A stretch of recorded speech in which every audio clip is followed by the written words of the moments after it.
All right, welcome everyone. So this is the second recording in our small business series here this year. And I'm so excited about this topic because we talk to our clients about this literally all the time. It's very well timed because starting to get busy with tax season. So these conversations are happening more frequently right now, although they should have been happening probably like 6 months ago, as I'm sure Kevin is going to tell us. But we have Kevin Delaney here today from Retirement Solutions Group. And Kevin, why don't you go ahead and introduce yourself to everybody? Tell us a little bit about you. Sure. Thanks, Christine. Yeah, thank you for having me today. It's great to be here. So I'm Kevin Delaney. I'm with a firm here out of Portsmouth, New Hampshire, with another office in Chicago, Illinois, called Retirement Solution Group. All we do are retirement plans. So we're a unique consulting firm that handles both the advisory side of plans as well as the compliance end.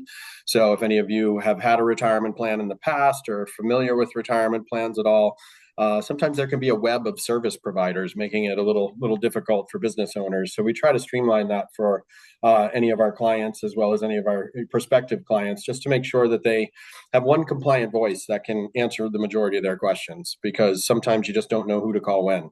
Mhm. My background has always been working with business owners, Christine. So whether it's employee benefits like health insurance and ancillary benefits, all the way down to the 401k, about 18 years in the profession of, just working with owners, key HR folks, controller types, CFOs, CEOs, depending on the size of the company, and just trying to make what they offer their employees and what they benefit from, just to make it a little bit easier for them to administer and oversee. So that's kind of always been my mantra, is to make a business owner's life easier, much like what you do, Christine. So I like that forced symmetry that we have together. Yeah, we try, right? This is such a huge topic. So we're going to try to whittle it down to like some of the really important things or the questions that I get asked a lot that I know are really important to our business owners and the questions that you get asked a lot that are really kind of those burning things. But can you start by describing like what does a retirement plan mean? Because that's a really wide array of options. And I think that oftentimes small business owners hear that and they automatically think 401k, but Mm-hmm. it's actually a really big umbrella. Oh my gosh, yeah. I mean, and then which retirement plan is best for me is Yeah. that follow-up conversation, right? Yeah, I mean, as business owners, when you're just a sole proprietor, Schedule C type, that's when a self-employed pension or a SEP could make sense for you because Hmm. you can do up to 25% of your taxable income.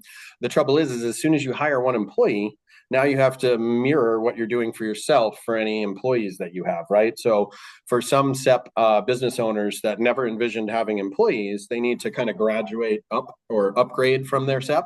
So kind of thinking about, the present as well as the future, I think is a big concern for, which retirement plan is best for me. In addition to SEPs, you obviously have simple IRAs, which are another employee benefit, a retirement plan that one could offer. Less burdensome, I guess you could say, than some of the providers that are necessary within a 401k. But it does have some severe limitations to what it can do for the Hmm. employees as well as the owner as well. So again, not just thinking about today, but thinking about 5, 6 years down the line. Is very important for a business owner. And then kind of looking at all the various options for them in addition to 401ks. If you're in the public sector, with hospitals and things like that. You have 403bs. With government entities, you have 457 plans. So Hmm. it's a wide universe of retirement plans, which is why having a good consultant by your side to kind of walk you through the pros, cons, and costs of each, I think is Yes. very important for a business owner. Yes. And always getting the buy-in from your accountant, just if the timing is right, is also a good next step as well. Having that proactive conversation with your accountant to just say, hey, I'm thinking about exploring this either for me or for my employees. This is what's been recommended to me. What are your thoughts? I think that's a huge thing for a business owner to consider, to be a bit proactive with that conversation versus wait for somebody to tell them, hey, it's time to start a retirement plan, because sometimes that gets lost in the shuffle. And some of your consultants that help you with your business don't necessarily proactively mention when the time is right. So it does kind of fall on the business owner's shoulders with their consultants that they work with as to when the timing might be right. Yeah, let's talk about that a little bit more because I know that you have thoughts on this too, just from like the timing that you've seen business owners come in, and sometimes it's great and sometimes it's not so great. Right. And I know that the rules vary too about like the time of year that you can and you can't start plans in order to take advantage of them for certain tax years. So from our perspective, I feel like clients often start having this conversation with us from one or two places. It's now in the middle of tax season where they get their tax bill or their estimated tax bill and they're like, I cannot pay that amount of Yep. money. What can I do? Is there some place I can put it? Like, is there something else? And some of those plans allow some flexibility where we would still actually be able to have that conversation now as we're preparing a tax return for last year, and some of them Right. don't. The other place that I feel like this gets brought up a lot is from the employee perspective. So maybe we'll table that in a second. And we'll just talk about like the competitive hiring market and what is important to consider, just like you said, for the future in terms of really holding on to those key employees and things that you can offer as benefits that are maybe more cost effective than you think. So let's start with like just kind of the timing. Like in your experience, what's the best time for somebody to come? Like if you could create the ideal scenario, what's the best time for somebody to come and start talking to you about, hey, I think that this is something that I want to do for whatever reason, whether it's tax savings or employee benefits or whatever. What's that look like? Yeah, I appreciate the question, Christine. It's a good one. I mean, I do believe that some of it is centered around what are you looking to do with your employee base, right? Like recruiting Mm-hmm. and retention is a big thing. Finding good employees today is a good thing. Most business owners that I talk to would love to have another set of hands on site, but Yeah, finding that specific person for that key role or just hiring in general is challenging right it now. is. So doing it without any business infrastructure, and by business infrastructure, I mean employee benefits, can be challenging. Which is why I see usually health insurance is a first act, right? Like that's the big recruiting retention tool because the first thing a prospective employee asks for is, hey, do you offer health insurance? Yeah. Even though they can go get that on the private marketplace, and even though we're still under the conception from the employees that my employer needs to offer me the health insurance. Yeah. So either the business owner needs to be willing to challenge that said prospective hire and let them know of what other options they have, or they need to make the business decision that they want to bite off health insurance as a recruiting and retention benefit tool, Yeah. knowing that it's probably going to be a top three business expense for them. So that's the reality of what health insurance is today. When you share the costs with the employees, Mm, is oftentimes it becomes a top, one of three top business expenses that they face. So I'm not here to argue that that is the first piece of infrastructure to put in place or the retirement plan, but they usually come one right after another. yeah. Because typical employees today are going to be asking either about health insurance or do you have an employer sponsored retirement plan, that you can offer me. I recommend that business owners consider the retirement plan really as soon as they start showing profitability. Uh, Okay. Yeah. as soon as they're not pouring their blood, soul, and tears into the business, right? Because that's what business owners up here in New England tend to do. It's like another child, their business. It Yes. becomes Our everything that baby. they pour themselves into. And then one day they wake up being like, whoa, I haven't paid myself enough, nor have I started saving for retirement. And oftentimes that's Mm, in the late 40s, sometimes in the early 50s, depending on how long or how long they've been a part of their business, right? And their business is always going to have cycles. So, the flexibility of the retirement plan becomes paramount to a business owner. Can I change it year over year? Can I adjust it to my needs? And that's what I love about the flexibility of a 401k is that they do quarterback a plan document that has their own plan provisions that are flexible and amendable for their business cycles, right? So on one hand, I would say that as soon as a business starts to show profitability, they should at least start getting curious about an mm, employee about a 401k, or if an employee asks about it, a prospective hire or somebody else. Because one of the misconceptions about a retirement plan, and particularly in the 401k space, Christine, is that they need to match. They don't need to yes. match in a 401k plan that is strictly an employee benefit where they don't feel like they're really going to be using it for their interests. They just want that recruiting and retention tool. Now, an employee may ask about a match, and then you have to handle that as a business owner as why maybe your plan does not have an employer contribution on it. But so long as they're equipped to handle that question, there's no rule to having a match on a 401k. And there's plenty of 401k plans we oversee where the business or the profit and loss isn't at a phase where they feel like they could add that employer contribution. And so therefore they just add it as an employee benefit for recruiting and retention purposes so that the employee can save up to 23,500 into their retirement plan if they so desire. They're under 50 anyway. So that's a huge thing right there. The other point of your question there is at what stage of the year, should one come to us? Thankfully, there's been there used to be the safe harbor deadline on October 1st, and we used to Yep. always scramble with businesses around September 1st that would get in touch with us saying, hey, I want to start a plan, but I need it to be for this year. Yep. And just so people know, it can take 30 to 45 days to set up a prudent 401k for a business. So if you come to me on September 1st during that deadline, our hands are kind of tied, right?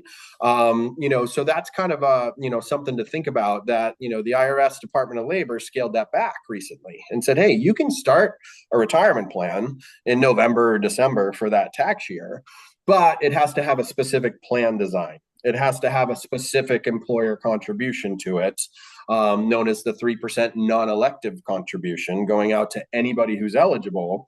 And that's the only option for starting a plan, after October 1st, where the business owner may want to save significant amounts of money to avoid some taxation for that particular tax year. If they come to us in January, February, March, this time of year, Christine, our hands are a little bit more tied for the prior year. Mm-hmm. However, if they are very profitable, meaning they might be more open to hearing about a defined benefit type strategy, meaning their profitability will likely continue and they want this strategy at least for the next, say, 5 years, that's when a cash balance plan or a true defined benefit pension strategy could make sense.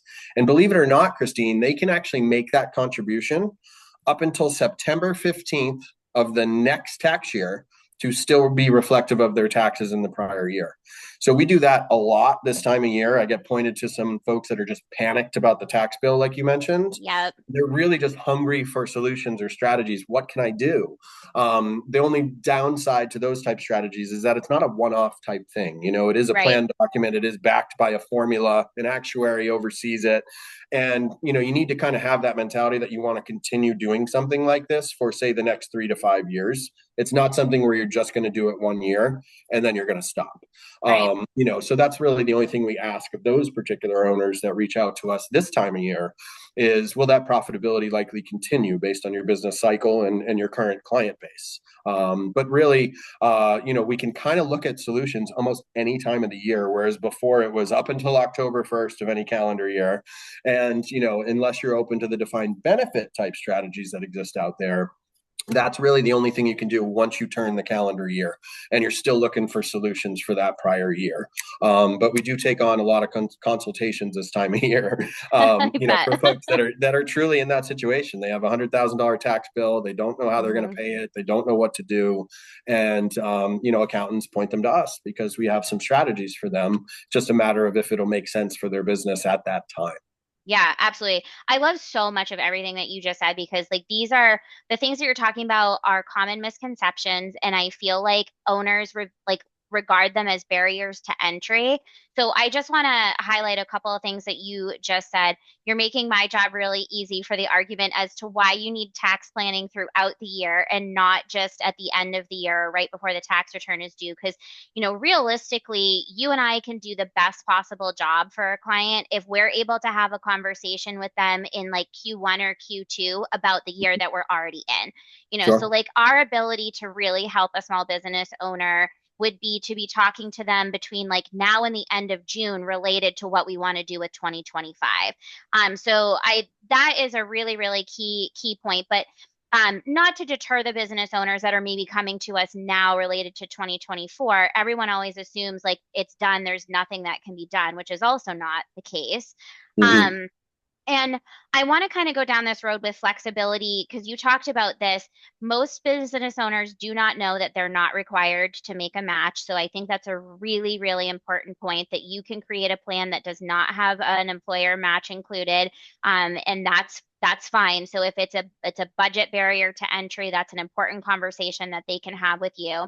But can we also talk a little bit about, and I know that there's different options depending on what type of plan we're talking about, but can we also talk a little bit about how a business owner might be able to fund one of these plans for tax savings purposes and then potentially borrow out of their own funds? Where I'm going to put up a disclaimer, my typical accountant disclaimer that says, I don't always advise you to borrow against your own investment funds. You're losing the ability for them to earn money. But all things considered, sometimes it's better than borrowing from the bank. So if it's a cash flow issue and they want to take advantage of tax savings in some of these cases, can you talk a little bit about the ability to potentially borrow back from their own contributions as well? Yeah, and I'm glad you brought this up because I think this is one of the major reasons why we often lean or guide a business owner into 401k versus some Yeah. of the other solutions, right? Is this is part of the flexibility. Yep. And the loan feature really is a unique feature to retirement plans that kind of only exists within 401ks. Sometimes 403bs could have them, but for the most part, if you have a SEP, if you have a simple IRA, you're never going to be able to loan yourself any of the Right. balance, right? And so, to your point, you can loan yourself up to $50,000 or half of your balance, right? So with a minimum loan amount of $1,000. So Okay. should a business owner need some new piece of equipment or need some type of quick access to capital and doesn't necessarily want to go take out a line of credit to do so and doesn't Hmm. necessarily have the immediate cash flow to write the check, their 401k balance can essentially help serve that need, right?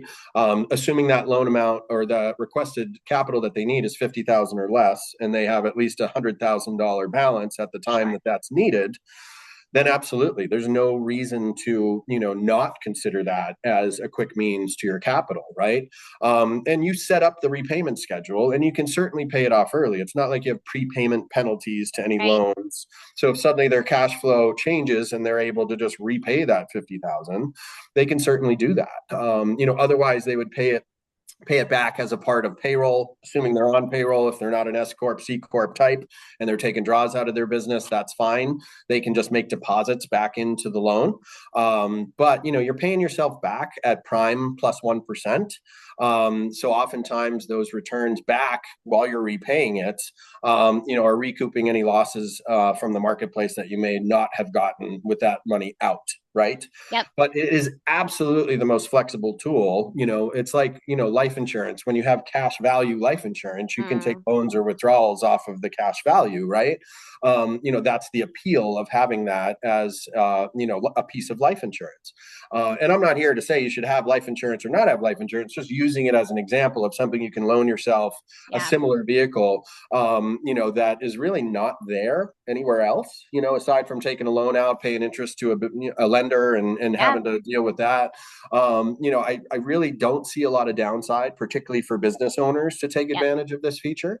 I will say, full disclosure, that if they are supporting their contributions pre-tax, right, and getting that immediate tax break today, there's no way to pay back a loan with pre-tax dollars. So you are paying back the loan with a Yep. bit of after-tax money versus the pre-tax tax deferred savings that you did at the onset.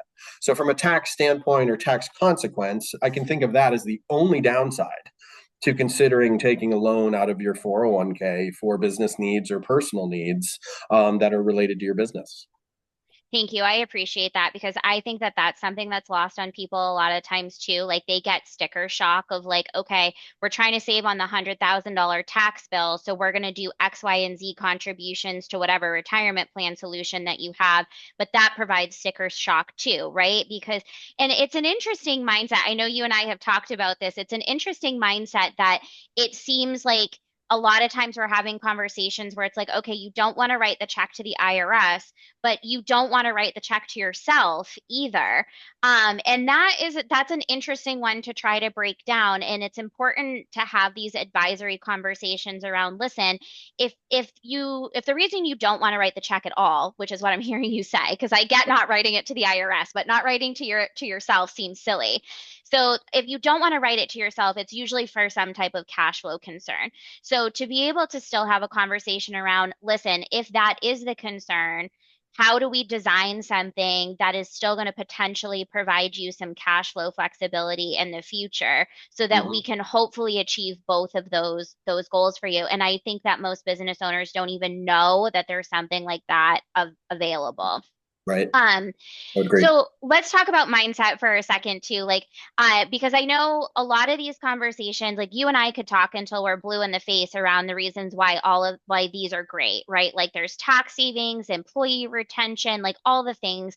But there is a lot of like mental barrier to entry when you start trying to explain to business owners why they're so beneficial to them. What are some of the things that you see most often that you think are holding people back from taking advantage of some type of a retirement solution? What a great question, Christine. I mean, that obviously is such a moving target for every personality that's out there. But I truly believe that a lot of business owners that start their company, particularly up here in New England, as I referenced earlier, they're just pouring like all of their focus on most of their time and all of their reserves and capital is usually Mm, flushed right into the business, right? And so, it's hard for them to conceptualize that perfect time that they should put themselves first, draw a line in the sand, and make sure they're saving for their retirement. Because, hmm. waking up too late in life after running a business in hopes that maybe you would liquidate and sell that business and that would be your retirement, right? Which you'll never get what you want to get for a sale. And like I can say that honestly, even about my own business too, because my husband and I have had this conversation, like what's the right number that we would be incentivized at? And I can tell you that it's a lot higher than the business is Right, actually worth. right, So I right. mean, that's important to say out loud. Like, listen, if you're planning on selling this as like the Hail Mary at the end of the game here, it's probably not going to work out the way that you thought it was going to. 100%. 100%. And even just considering the retirement plan as a backup plan to that, Yeah. it's never going to hurt them. I mean, I've never in all my years, Christine, I've never met someone who says, "Oh, shucks, I saved too much for my darn retirement." Like, man, oh man, what was I thinking all those years, right? No, they're never upset that they have 7 digits plus in their Yeah. retirement plan and can make the decision as to when they want to retire versus being forced to work Yeah. until you can sell the business, until you then have some taxable, you're going to pay a lot on that sale of the business, Yeah. unfortunately, right? And so what's left over becomes your retirement nest egg. And so, that is a strategy for a lot of business owners that I see when I ask them, hey, what does retirement look like for you? And the ones that haven't started a retirement plan are having a hard time visually Mm-hmm. making that happen and visualizing that, right? And so, those owners that say, hey, the ones that honestly were taught finances in their family, Mm-hmm. okay, when they were growing up as a young person, those are the ones that get hungry for a retirement plan kind of right out of the gates because they feel like they're doing their employees a bit of a disservice if they don't have something for them to save into, right? And so those business owners tend to be very much more proactive about these conversations and wanting to know when they should consider starting one and what are the costs and how do I set it up and who should I work with. Yeah. It's the business owners that didn't really have that guide in their life early on in their family, teaching them about a little bit of finances and how to use compounding interest to your advantage. The rule of Yeah. 72. How long is it going to take you to double your money? Like some cornerstone financial topics that I find are only taught in the family. They aren't taught in schools. They They're aren't not taught taught in anywhere school. else. So, Christine, it just becomes those business owners that really didn't have that as a part of their upbringing that honestly don't really think about it. And Yeah. then they wake up one day and either a fellow business owner, a consultant like you that's helping them with their business or with their taxes may recommend it. All of a sudden they wake up and they say, oh, maybe this is something I should research and look into. Yeah. And so I do think that that's kind of an important thing to think about. Like which line do you fall on there? Like were you taught some of that as you grew up? Were you not? And if you were not, that's okay. But I find that those folks are more delayed in researching these things or being educated on how best they could use them at their business. Yeah. And so they're just running with their business all the time. And if nobody pauses somebody like you, they don't meet somebody like me to mention, like, hey, have you ever thought about this? What is your retirement going to look like? And what are your plans to, mitigate taxes as well as save for retirement over the course of you having this business? Yes. If that was never anything that they've thought about, it takes meeting someone to kind of instigate them into thinking, or rubbing shoulders with a fellow business owner that's having a good experience Yep. with their retirement plan, and they share stories, and ultimately then that creates curiosity. But it's very much personality driven, Christine. Mm, If the employees or people aren't knocking on the door saying, hey, I need a retirement plan to save into, they just aren't, it's not a top priority for them, right? it's Paying not a top themselves and, priority. and, and saving for their retirement just is not a cornerstone to a business owner's philosophy or way of thinking, as Yeah. they're just pouring all their time into their business trying to get paid themselves, right? Yep. So I mean, it's definitely a delicate topic with the different people at different stages of which I hear from them or I talk with them. But I find that the ones that again were kind of educated on this earlier in life are more proactive, and the ones that didn't have that within the family tend to be less proactive and kind of wake up one day by meeting someone or by hearing from a consultant and say, maybe this is something I should look into. I want to encourage people too to know that like it's never too late to reach out to someone like you. And I know that you would say the same thing. It's this conversation that we have too when someone is has come to us and they maybe haven't filed their taxes in 3, 4 years, and they're like afraid at that point to start the conversation. They all always ask. They'll always be like, have you ever seen anything this bad? And I'm always like, yeah. Yes, that's my job, right? Is to try Sure. to help unwind this with you. But they're so afraid after a certain point that too much has happened. It's too big of a nut to try to crack, and they're afraid to start the conversation. And I think that is some of those people that are coming later in life. So I really just want to encourage them that like there's so many different options. Like we've talked about the flexibility, the different types of plans. There's so many different things that you can do that it's never too late to start that conversation, the same way that it's never too late to try to get compliant with something that you've been just not prioritizing. But you're Sure. right. I can definitely say, like, as a business owner, a lot, like, more often than not, the days are putting out fires. And so Yeah. something that isn't a burning fire just doesn't become top of mind. And I do feel also like with business owners in our age group, we're still young enough that this Right. isn't something that is super, it's like life insurance, right? Like, we are still sort of in that age bracket where we feel like we're young, we're kind of invincible. This is something that we address when we're older, but then you Mhm. lose all of that time, like you said, the compounding interest, you lose all of that time for your assets to Right. grow. Right. um so it really is something that needs to be prioritized sooner rather than later. But let's talk about the employee side of things too, because Sure. it's a really difficult hiring market, like across all sorts of industries right now. It's definitely something that we get asked about when we're having interview conversations with people.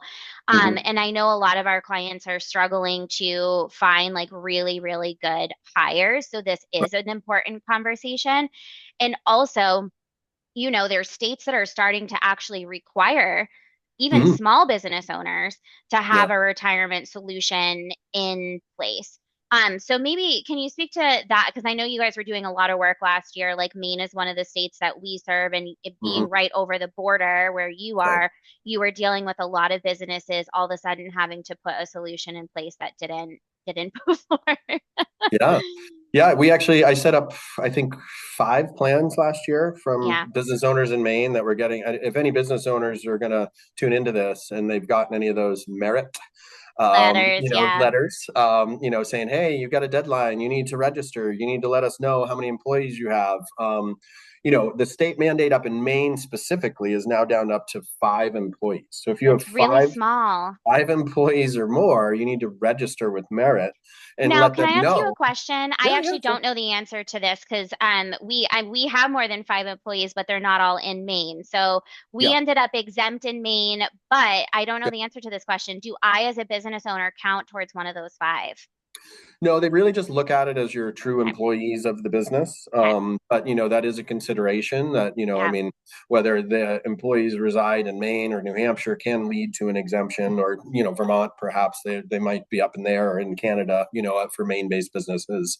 But, when you register with the state of Maine, they want anybody with five or more, you're going to get letters in the mail. Yeah. And really, this became law of the land up in Maine last summer to say, hey, if you have not registered with us and you have five or more employees, you need to be directing your employees to the state-sponsored retirement plan, or you need to let us know that you've started your own. Yep. Now, Christine, I haven't met a business owner up in Maine yet. Maybe you have, that wants to do more business with the state of Maine. No. So Well, it's a and I'll matter tell you of, too that the state retirement plan is just not really the most advantageous option for right. anybody, not for the business owners and not for employees. And like really I applaud the state's goal here of trying to get Yep. more solutions for people. Yep.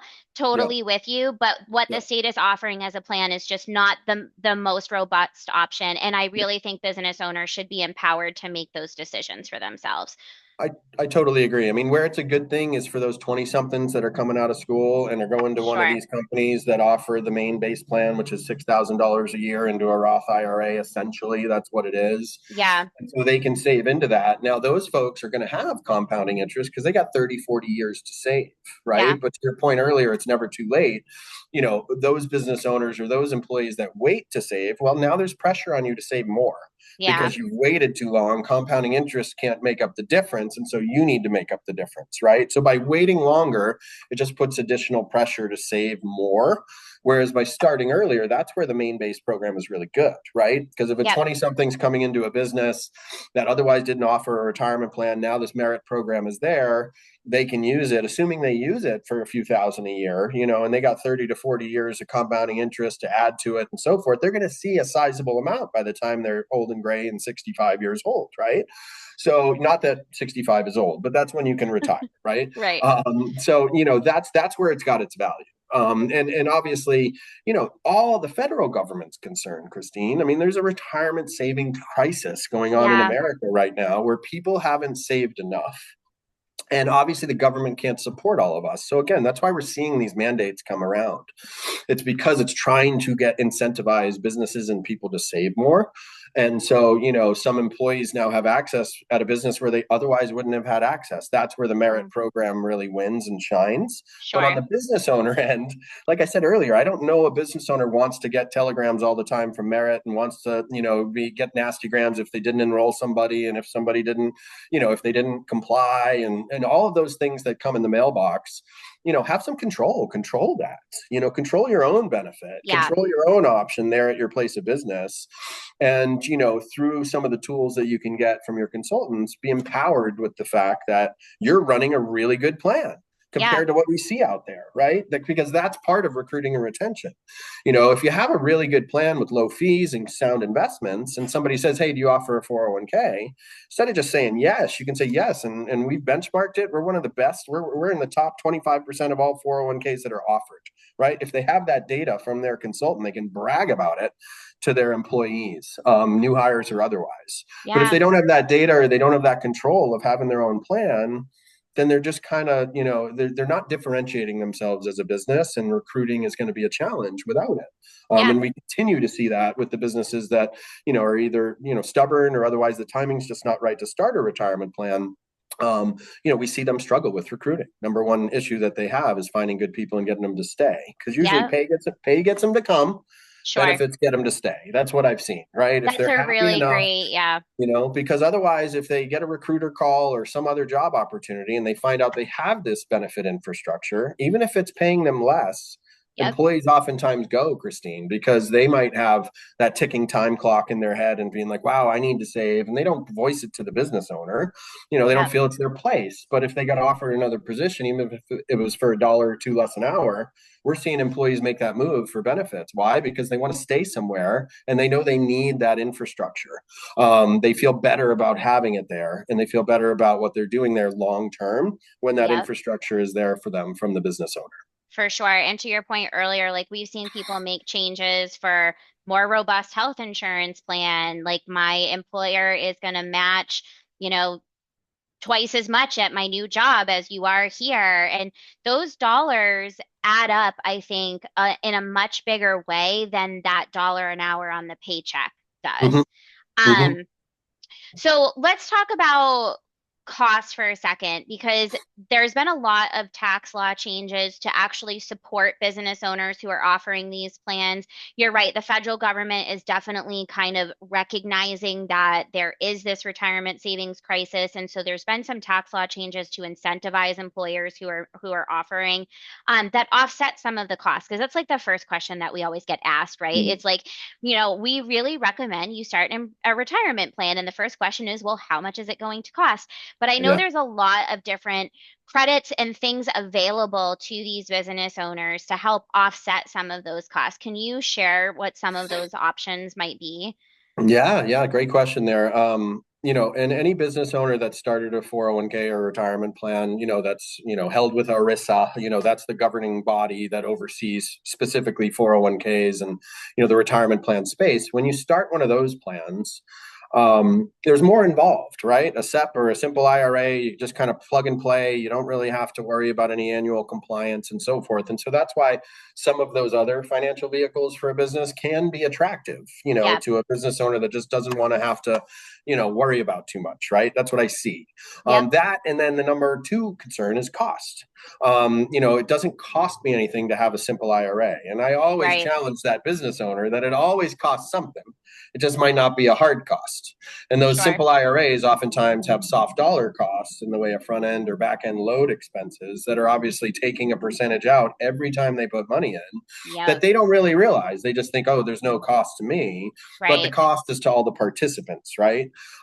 So, years and years ago, the tax credit worked like this. It was 500. It was a $1,500 tax credit if you started a 401k plan, and it was paid out at 500 a year over 3 years. So that business owner had a lot of upfront expenses to start the plan, and really only saw a tax credit for $500 at the end of that year. Mm, The Secure Act, which is the big governing law of retirement plans now, and if business owners haven't heard about it, we're going to continue to hear about it. Secure Act 1.0 came out, just before COVID in 2019 with some sweeping changes to the retirement plan space. And then quietly, the last day that Congress and the Senate were meeting in 2022, they passed Secure Act 2.0. And we're mm, still seeing the fallout from Secure Act 2.0 in the way that payroll companies and record keepers are all trying to abide by the new provisions in there, right? But the best thing for business owners that came out of that law was the enhanced tax credits involved with starting a retirement plan. Again, what does the federal government do when there's a problem? They incentivize with money. yep, If they want behavior change, if they want us to change, they're going to incentivize the business community to do it themselves. Now, if the business community doesn't do it at the rate that the federal government wants them to, what's going to happen? Well, then there's going to be federal mandates that are going to mm, come down the pike that I don't know, if that will happen or not happen, but it's on the horizon given the sure. retirement crisis we talked about earlier, Christine. So the first tax credit up to $5,000 in startup expenses. So if you hire an advisor, if you work with a third party administrator, you draft your plan document, you get all your plan provisions written and adopted, and then you get that retirement plan ready to roll out for you and your people, very uncommonly would it be more than $5,000. So more times than not, that tax credit alone pays now for the full startup expenses to start the plan. That's a And then big in deal. addition to that, Secure Act 2.0 said any new plans after 1/1/24, so last year, not this year, need to have the automatic enrollment feature to it. Hmm. So, all new plans that we've done since 1/1/24, we automatically have that feature on there for business owners. That used to be a feature they didn't really care about or didn't really want to explore. Sure. That now is just the law of the land. So all plans need to have it. Well, there's another $500 associated with just adding the automatic enrollment feature that is really the law now. So, Right. so now we're up to $5,500. And really where the additional tax credit gets exciting, Christine, is if an employer starts the plan with an employer contribution, a la a match, right? Yep. Whether that's 1%, 2%, 3%, 4%, that's up to them. They can customize their match. But if they're putting an employer contribution on the plan, for anybody who is not considered highly compensated, making over $160,000 a year, and they have less than 100 employees, they can receive up to a $1,000 employer tax credit for each participating employee receiving the match. Wow. Now, this is where it gets like fruitful for a business owner. If Yeah. they are matching, suddenly, they do the math on how many employees are participating. Some may not get the full thousand, depending on what their match was. They might get 800 or $500, but still, when you add it up to a group of, say, 12 employees, Yep. there's a good likelihood that they're going to get another $8,000 to $12,000 via the employer tax credit. Now, this Yep. is only for employers with less than 100 employees. So, if Okay. you're a bigger employer, this doesn't necessarily work the same. But in the small to mid-sized businesses that we see so often, Christine, where these Yep. business owners are pouring their lifeblood into the business and thinking that it's going to cost too much to start a retirement plan, truly the tax credits more than pay for it today, Yeah. particularly when they are putting on an employer match. And so that takes some of the fear away from starting it from a cost standpoint. But not a lot of business owners are even aware of these tax credits. Again, unless they They're talk not. to somebody like you, or unless they're pointed to somebody like me, nobody's going to explain that to them and show them the math behind their true demographic, right? Not Yeah. everybody always participates. So maybe only 60% of your people want it or will participate. The other 40% will say, no, I'm going to opt out, whatever the stats may be. But we can break down the numbers for them as soon as we do their education and enrollment meeting and say, hey, this is what you're going to look like in terms of that employer sponsor or employer contribution tax credit that'll come via a true tax credit, Yeah. to you just for starting the plan. And I So just want I to, argue that there's just never been a better time to no, consider starting a plan, either due to state mandates or simply due to the federal tax credits that are involved, because the yeah. poor folks that started 10 years ago that got the measly $500 are upset right now, right? Yeah. If they started Oh, today, they would have maximized those credits. And, kudos to them for starting it earlier. But, I mean, it's really, really nice what the federal government has rolled out for tax credits to take some of that impasse yes. away, or cost restriction away, or off their objection table, to say this is a reason for not starting a plan. They're really, it used to There's cost you no 35,000 reason. to set up. Now it doesn't cost you anything. It's just upfront expenses until the tax credit comes to you. Yeah, and I just want to clarify too for people I that don't necessarily know the difference that a tax credit is an actual dollar for dollar reduction of your tax liability Mm-hmm. versus a deduction which reduces your income and then your tax is calculated.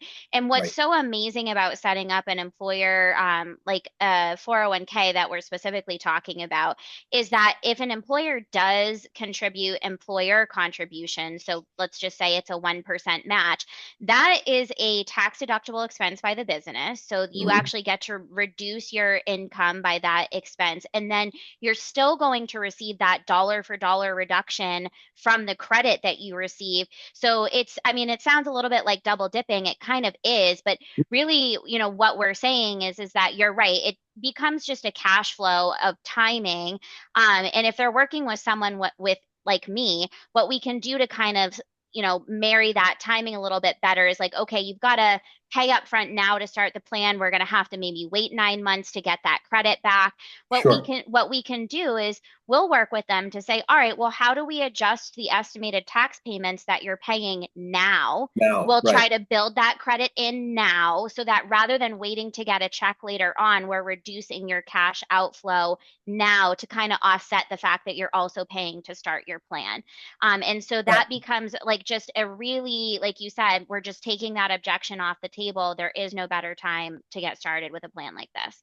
No, no, certainly not. And the Secure Act 2.0 is a good law. It's a coverage law. It wants more people Yeah. saving. So, it is, it has a lot of great benefits to it, but it's a lot to oversee and administer and stay on top of in the way it changes, and informing our clients, hey, long-term part-time employees, you need to kind of consider them now. There are different caveats to the law. And again, that's why you work with a specialist, Yes. because there's stats out there, Christine, that the average financial advisor out there, and I'm talking any financial advisor, you drive down the street, you see different financial advisor operations, right? The majority of them are personal wealth managers, Yes. right? They aren't really ERISA based financial advisors like we are, Yes. experts Plan in designers. plan design and so forth. And so by doing that, just know that the average financial advisor, there's stats from John Hancock on this, has 2.6 401k plans under management. Wow, that And is so, not a lot. so what does that tell you, right? Are they experts in it? No, they crafted a lineup and they're hoping you don't call them. Yeah. And not to denounce those advisors that are trying to dabble in 401ks, but my point is that plan governance, the oversight of the plan. When you're working with a specialist, you feel empowered as a business owner versus Yes. drowning or lost. So Yep. if you hire the right professional, you can feel really empowered by overseeing a retirement plan. If you hire the wrong professional, the golf buddy, the friend from the gym, the person Yep. that just kind of said, hey, if you do a 401k, let me know. Yeah. There could be some severe downsides to that, just in terms of not totally understanding how the plan works, that person not necessarily staying on top of all of these Secure Act changes. And then all of a sudden, the business owner's 5 years in saying, well, what the heck is going on, right? They might be Right. out of compliance. They might get a Yep. nasty gram. All of a sudden, they're panicked, right? So surrounding yourself, whether it's folks like you, Christine, on the tax and business side, or professionals like us that understand all of the retirement plan landscape and therefore Yes. can really empower a business owner so they feel really good about what they're doing versus lost in the oblivion of running a plan. I think that's really important to note. It is. And I'm really glad that you mentioned plan design and made that differentiation because you're right. The average financial advisor is focused on wealth management, individual wealth management, even if they are working with small business owners. But plan design is a different thing. And coming to someone like yourself who understands, like we talked about it at the beginning, there's this whole umbrella of options available to you. Mm-hmm. We Mm-hmm. have to have that one-on-one conversation, and I love working with you because you're always happy to have a three-way conversation with me so that I can say, hey, this is the tax impact that we're looking at with this at the same time that we're solving for the retirement savings goals, whether it be for you, your employees, for both.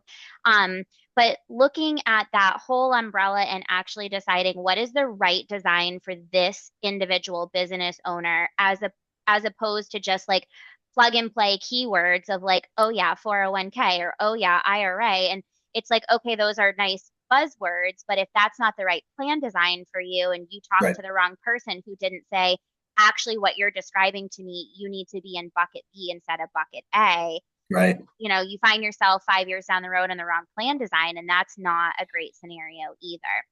Um, okay, so I've taken a ton of your time, and I knew we weren't going to No, get not through at all all. of this content because it's so so good and it's so so important. So I'm going to do rapid fire Ooh, questions with you. okay. I'll do my best. So these are going to be hard rapid fire questions because you probably are going to want a 20-minute response to all of Sure. them. But we're just going to have some fun. Okay. So, are you ready? I'm ready. Traditional IRA or Roth? Ooh, great question. Um, I might, why not both, or why Oh, not I love consider both? it. But, Yeah. the Roth feature, and we didn't talk about this within a 401k, but if somebody earns too much to open up a Roth IRA on the side, most business owners, tend to eventually earn a decent income, right? Yep. If their business is successful. So within the 401k, you do have a Roth feature, and there is no income restriction there. Nice. So a business owner can save into it Roth. On the personal side, Roth is really, all that growth that you're going to get over the years is tax free. So there's some value in that. Paying your taxes on it today so the growth can be tax free. There is some value on that.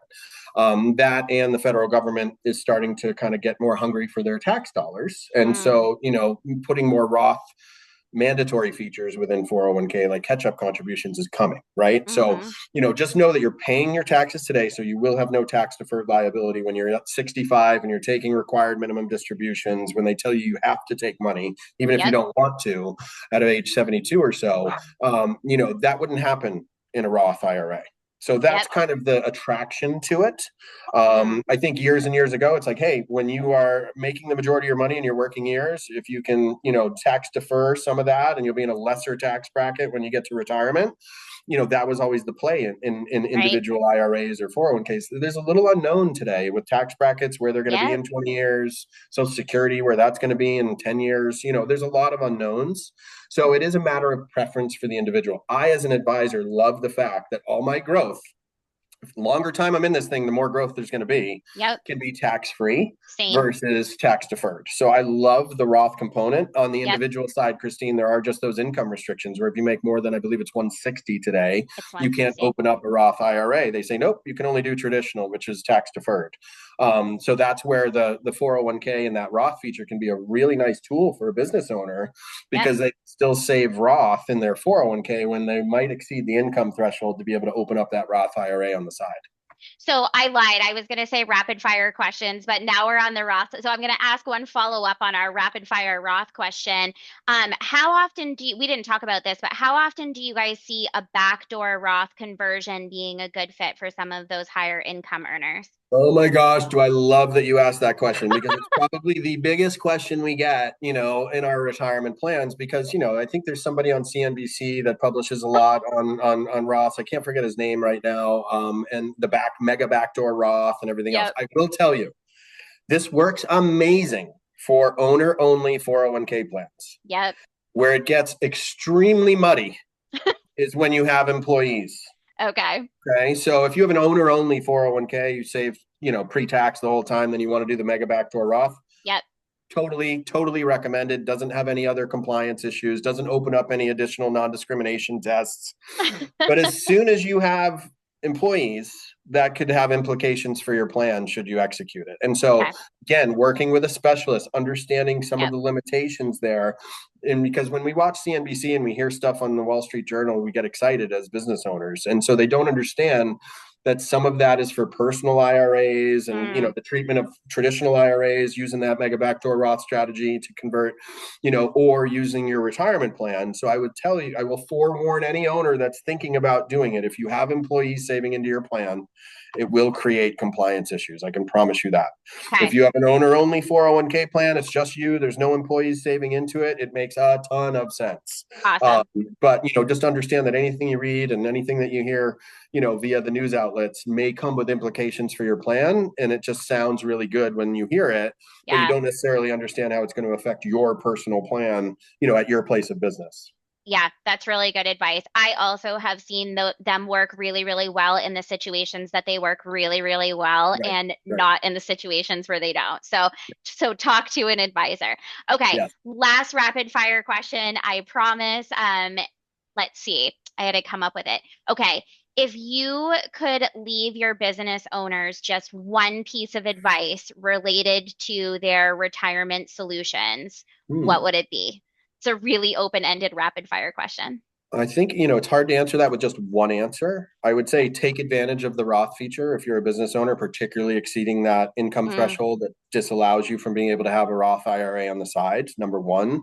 Number two, if, you aren't exploring profit sharing in your 401k plan, ooh, if you have one, yes. because too many businesses start a retirement plan, have a match, and have the salary deferral, and they Yep. forget that they have this year-end light switch feature they can turn on any given tax year Or turn and off if decide they don't want to, to. yeah. And so it's a discretionary feature any given year. It's the third piece of a retirement plan or a 401k that is oftentimes overlooked. Mm-hmm. So, when they started the plan, they may not have thought they could ever profit share. And again, just like you said, 5 years later, maybe the business has changed, right? So, asking and exploring profit sharing proactively as a business, particularly if you're becoming, profitable enough where you're starting to, try to get to maxing out your 401k salary deferral and you're starting to explore other ways you can save taxes, that is the ideal time to explore profit sharing within a 401k plan. So definitely, take a look at that. And lastly, if that becomes underwhelming, where you're maxing out the profit sharing and you're saving 69,000 under 50, or if you're over 50, you're maxing it out to 76,500, then that's the time to start exploring defined benefit solutions, Yep. cash balance solutions. And it makes those solutions so much easier when you have the profit sharing in the 401k already as a gateway into the defined benefit solution or the cash balance solution.